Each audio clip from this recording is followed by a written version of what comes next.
Hi, my name is Verani, still small. Come see what's trending. I'm originally born in Texas, the lone state of Texas, and my parents migrated to California for work. My dad was an engineer and my mom was a teacher, and they came to do better for the family. So I've actually been in California since I was about, 3 or 4 years old. And we travel back every summer, but I guess I'm technically a Californian by way of Texas. Went to Manual Arts High School, but the college I went to Cal State University Northridge, graduated from there, and got my business degree from University of Redlands, and then I've got my special diploma degree in Officer Training School. Right now I am a battalion chief with the Los Angeles County Fire Department. I've been on this job for more than almost 30 years, and I've been a chief officer for 6. I met a gentleman, and he worked with the LA City Fire Department, and he was a firefighter. So I remember speaking with him, and I was asking him, hey, this is some hard work because I freelance because no one will sign me because I'm too short. And of course, I wanted to be a high fashion model, not print. And so being 5'5" wasn't working. You hit the door and they used to measure you, and I'm like, okay, next. You'll be good modeling Volkswagens, but this is not going to be a high fashion job for you. I will always remember the gentleman looked at me and he says, I said to him, I would like to be a firefighter. I think I would like a little information. Can I come in and can you give me some information at the fire station? He said, come on in, little lady. He said, let me see, how tall are you? And I said, I'm 5'5". I think I had some heels on. He says, okay, I want you to take those off. He called 2 firefighters and he told them to go out to what's called the apparatus floors where they park their engines, and go get the 24-foot extension ladder and bring it here and throw it up against the wall. That means they had to raise the ladder, press it up against the wall. And when you go through a training tower, there's things you have to do with that ladder. So he told me that if I can reach a certain rung, which are those things between the 2 beams, if I could touch a certain level, then I might be able to have a chance at doing the job. And I took the shoes off and I just about touched it with the tips of my finger, and he said, yep, that's it, this job is not for you. You need to go find a job where you can not get your fingernails all broken because you look like that type, and give this job a chance to someone who really deserves it. And when I told my dad what had happened, he said, go to another fire station.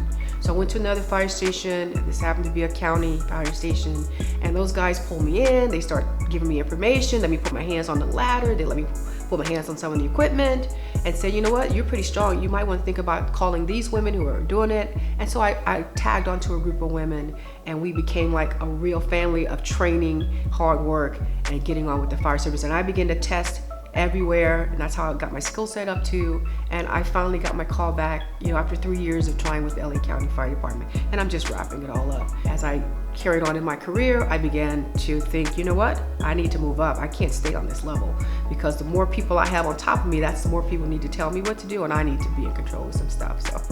And I promoted up to the ranks to captain, and I made the first African-American woman that ever got promoted to the ranks of captain in the county of Los Angeles. And I did that for about 12 years, 13.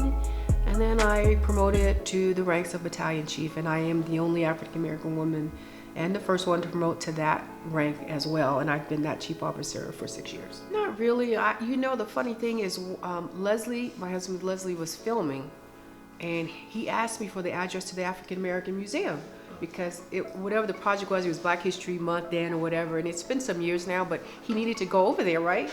So the woman that was his producer was with him, and I remember she called, he had his phone, she called me and she was frantic, like, oh my God, you made the wall.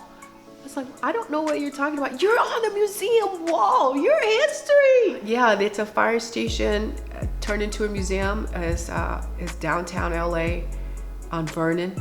It's called the African American Historical Museum, and I'm in it.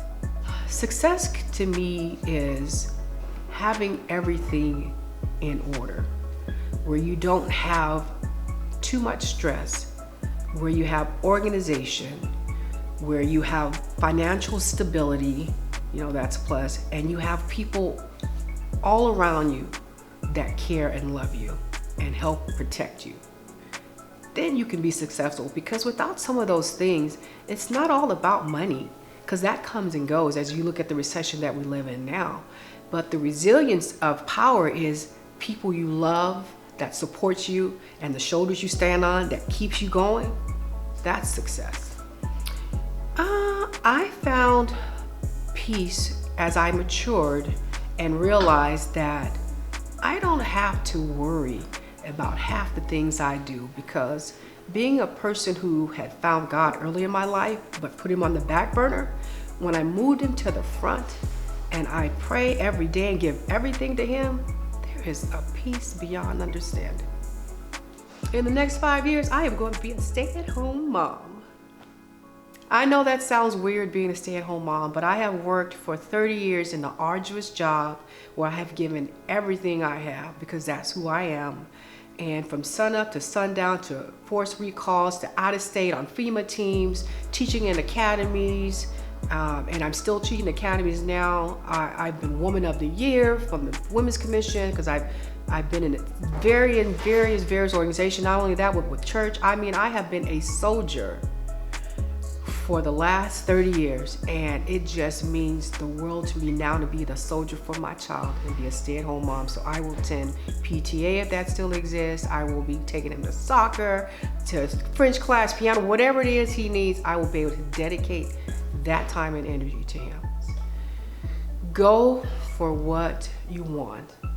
Be committed, be passionate, and by all means, don't let anybody tell you that you can't do it. You tell you can't do it, because you will have put your best foot forward, meaning you will learn as much as you can, and you will master the skill set in whatever it is you're trying to reach your dream is. You will stay passionate about it, and you will utilize your resources to the point that you will know if this is what the career choice that you made or not. You make that decision, and then you're comfortable in it, and you have no regrets. And believe me, if you're passionate about something, you'll excel. Keep your eyes open though, because sometimes it comes around and you don't really know. I found a certificate, as an example, in a book that my mom kept for me, a scrapbook, in 4th grade. In 4th grade, I had a little certificate that said Junior Miss Firefighter. Who knew?